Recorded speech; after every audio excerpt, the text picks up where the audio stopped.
भारत में हो रहा है हुंडई का बहिष्कार, दिख रही है कंपनी लाचार, लटक रही है हुंडई पर करोड़ों के नुकसान की तलवार। भारत में हुंडई कार कंपनी को लेकर जो गुस्सा लोगों में दिख रहा है, उसे देख यही लग रहा है कि ये बहिष्कार का नारा कहीं हुंडई कंपनी के भारत में फैले बिजनेस को ही ना निगल ले। चलिए आपको बताते हैं ये हंगामा आखिर क्यों है बरपा।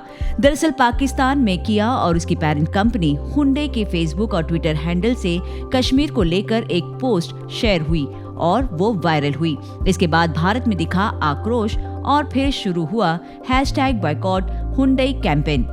इस पोस्ट में लिखा था, चलिए याद करें कश्मीरी भाइयों के बलिदान को और उनका समर्थन करें, क्योंकि वे अभी भी आजादी के लिए संघर्ष कर रहे हैं। इसके साथ ही #हुंडई पाकिस्तान और #कश्मीर सोलिडेरिटी डे हैशटैग भी डाला गया था। इस पोस्ट को देखने के बाद भारत के लोगों ने सोशल मीडिया के जरिए कंपनी को आड़े हाथों लिया और इसके बहिष्कार की मांग कर डाली।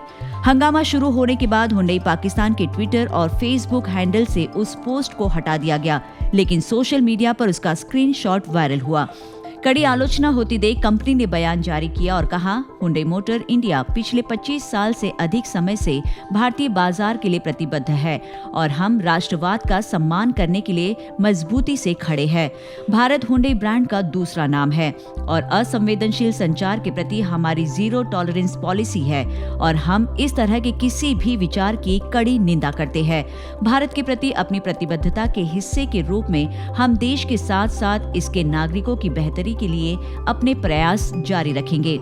लेकिन सोचने वाली बात यह है कि दक्षिण कोरिया की कंपनी अब इतनी लाचार क्यों दिख रही है। वजह साफ है, भारत के लोगों को नाराज करना मतलब कंपनी के लिए करोड़ों का नुकसान। हुंडई भारत में दूसरी सबसे बड़ी कार कंपनी है। हुंडई के लिए भारत पाकिस्तान के मुकाबले बड़ा बाजार है, जहां हुंडई सीधे तौर पर कारोबार करती है। भारत में अपने पूर्ण स्वामित्व वाली अनुषंगी हुंडई मोटर इंडिया लिमिटेड के जरिए कारोबार वो करती है। भारत में ये घरेलू बिक्री के अलावा निर्यात में भी शामिल है, मतलब कंपनी भारत में कारें बनाकर दुनिया के बाकी हिस्सों में निर्यात करती है। 25 साल पहले 1996 में हुंडई ने भारतीय बाजार में एंट्री की। अभी हुंडई मोटर्स इंडिया के पोर्टफोलियो में 10 कारें शामिल है।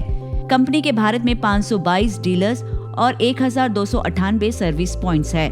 भारतीय ऑटोमोबाइल बाजार में इसकी हिस्सेदारी 16.4% है। पाकिस्तान के मुकाबले भारत में हुंडई की बिक्री पिछले साल 62 गुना ज्यादा रही। कंपनी की 2021 में भारत में घरेलू बिक्री 19.2% बढ़कर 5,05,033 यूनिट रही थी।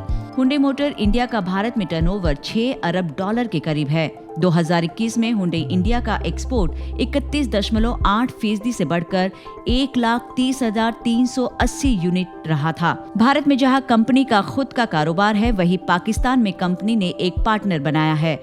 2004 तक हुंडई पाकिस्तान में दीवान फारूक मोटर्स के साथ मिलकर कारों की असेंबलिंग करती थी, लेकिन दिवालिया हो जाने के बाद कंपनी पाकिस्तान के बाजार से बाहर हो गई। बाद में इसने पाकिस्तान में साल 2017 में फिर एंट्री मारी। पाकिस्तान में हुंडई का बिजनेस केवल कार बिक्री तक ही सीमित है। पाकिस्तान में हुंडई ने साल 2021 में कुल 8,000 कारें बेची। ऐसे में हुंडई कंपनी को भारी बिजनेस देने वाले देश के लोग अगर नाराज हो गए और उसके खिलाफ हो जाए तो कंपनी को करोड़ों का नुकसान झेलना पड़ सकता है। देश और विदेश की ऐसी ही तमाम जानकारियों को जानने के लिए सब्सक्राइब करना ना भूलें हमारे चैनल को।